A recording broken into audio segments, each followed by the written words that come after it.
So I was researching a few more ways to use my ascorbic acid powder. Where to put it? Because this is like a big tub. I told you guys in the last video. I've had it for like 2 years now, and it's still good. It's still perfectly good. So I was looking, you know, how can I use it? I'm also thinking about just bumping up. I don't really know how much I'm taking, but I was just gonna take it just a little more often than I already have been, because like I said, it's not going to be like liposomal where everything's going to be basically absorbed like with ascorbic acid. Some of it's going to go out in your urine, but you can still get some. And so when people take ascorbic acid, usually like they're taking close to 10,000 milligrams a day, like they're taking a lot of it. I'm not going to even try to take that much all at one time. I'm just going to kind of space it out throughout the day. And my goal isn't really to take 10,000 milligrams. I'm just saying, usually when you do research on it, a lot of people are like mega dosing it. Now for liposomal, I'm not sure if it's the same. Actually, well, I'll just finish my sentence, but I'm not sure completely if it's the same with this one. But with the liposomal, if you're like mega dosing it, taking thousands of milligrams a day, you might notice that your skin will bruise more easily. And so this is just something that happens. It's not an awful sign of anything, but yeah, it's just a side effect you might notice. So if you do notice that starting to happen, and obviously you don't want to bruise easily, then just lower your dose, which is why I lowered my dose from like 5,000 milligrams all the way down to like between 2,500 to like 3,000 milligrams. So I'm not sure how easily you can get to that point with the ascorbic acid. You know, obviously people who are anemic, you definitely would not want to megadose vitamin C because that could be very bad for you. But for anyone else, like it isn't like this awful sign of anything like going wrong. It's just that someone else said it might cause heavier periods if you get to that point where you notice that you're bruising easily. So just something to keep in mind. But for the most part, you cannot overdose on vitamin C. Says the internet. Basically your body will just always, you know, dispel it, get rid of it. But I have noticed that taking it is kind of helpful for energy. The days where I'm not taking it as often throughout the day, I definitely noticed a difference in my energy levels. I looked on Pinterest just to see some ideas of how people are using their powder, and so this woman had a pretty good idea of using the crystals, and she mixed them with some purified water and just let it dissolve, and then she kept it in like one of those amber glasses, and yeah, you basically just put that on your skin. With the ascorbic acid, if you add too much, you might notice like a lot of tingling. So I would basically just play around with the dose. Another thing that I had done was make a scrub out of these crystals. The scrub works really well, and so you would take just any scrub that you got from the store. It could be a sugar scrub, it could be, you know, anything, and you would, you know, put in like a couple of maybe teaspoons of the ascorbic acid powder, put it on your skin. Again, you're going to feel the tingling, and it's going to help you slaw off that you know, the dead skin layers and help with cell turnover. Also, I liked her idea. She was also using the hyaluronic acid serum and then doing just a vitamin E serum. And vitamin C is really important because it does boost your collagen. So you need vitamin C to help with collagen. So if you are supplementing with collagen and that's something that's important to you, by all means, don't feel bad about taking some extra vitamin C.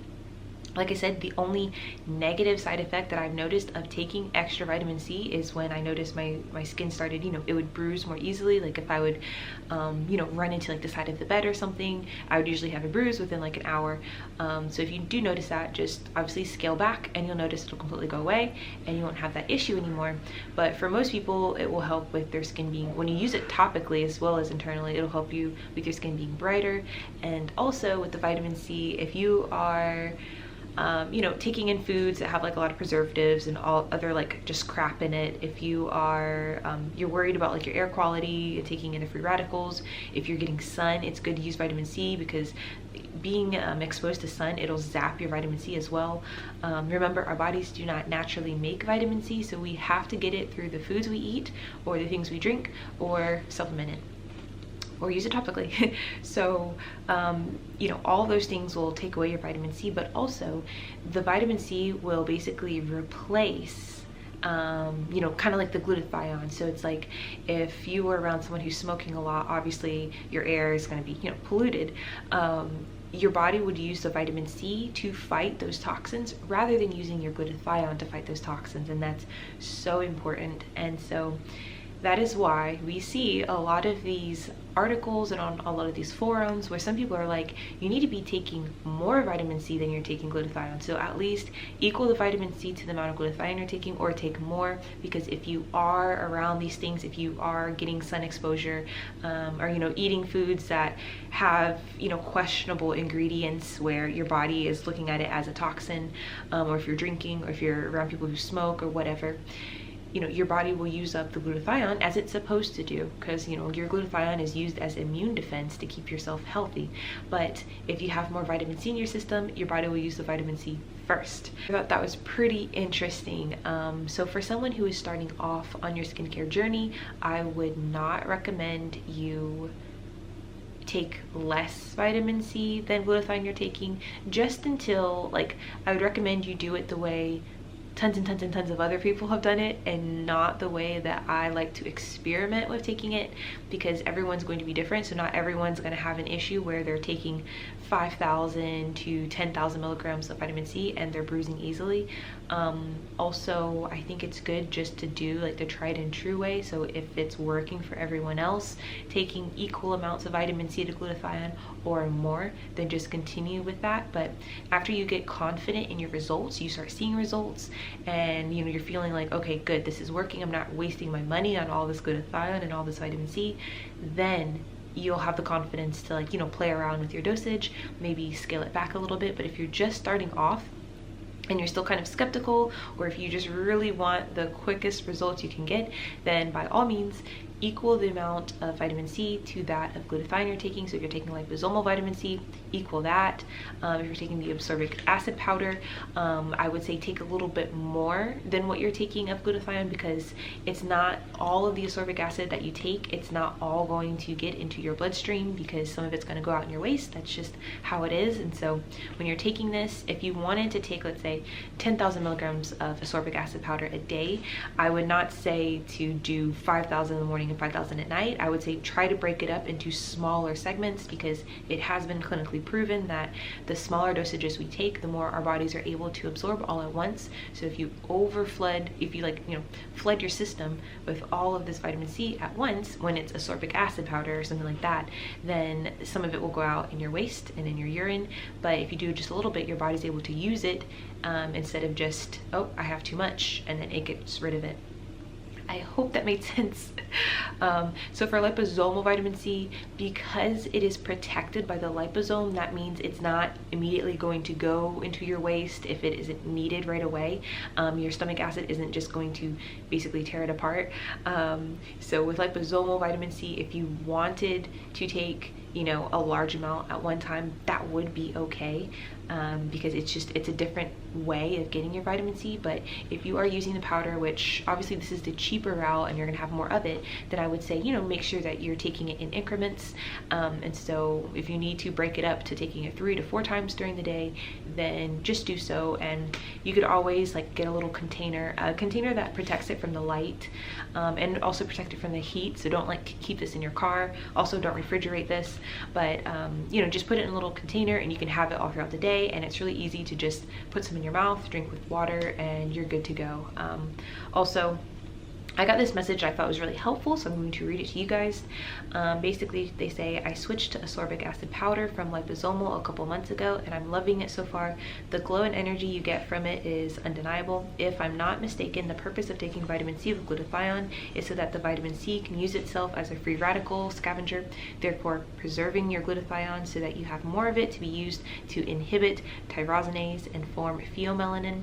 So in that case, liposomal isn't really necessary. There are a lot of people who megadose this form of vitamin C with great benefits too. If I could make a suggestion though, have you ever thought about weighing your glutathione and weighing your vitamin C with a precision scale to get a more accurate dosage? Measuring by volume can be way off. For instance, glutathione powder is quite lightweight, and 4 grams by volume can end up being only 2 to 3 grams by weight, whereas ascorbic acid crystals are a bit heavier and you can end up taking more than you thought. I thought this was a pretty good idea. If you do have one of those scales to measure it out, you've probably already noticed with glutathione powder that it's kind of like brown sugar. Sometimes you need like a heaping full, like where it's like over the measuring cup, and then if you were to do it like at the same like just scrape off the excess, you might not get as much of the brown sugar as you're supposed to, like for your recipe. So sometimes it's better to heap it with glutathione because of how it's powdered. Weighing it will be more accurate for how many milligrams you're supposed to take, rather than trying to just, oh, I took a scoop, so I must be getting 2,000 milligrams, or I must be getting 4,000 milligrams in that scoop. With the vitamin C, it is a larger, heavier, like what was said, it is heavier, so it's like having it measured out, if you're taking scoops of it, it's going to be a little bit easier for you. But with the powdered glutathione, it reminds me a lot of brown sugar. So if you are worried about accuracies, then I think that's a wonderful idea of using a scale and you know, divvying out how much you need, and you know, it might save you in the long run.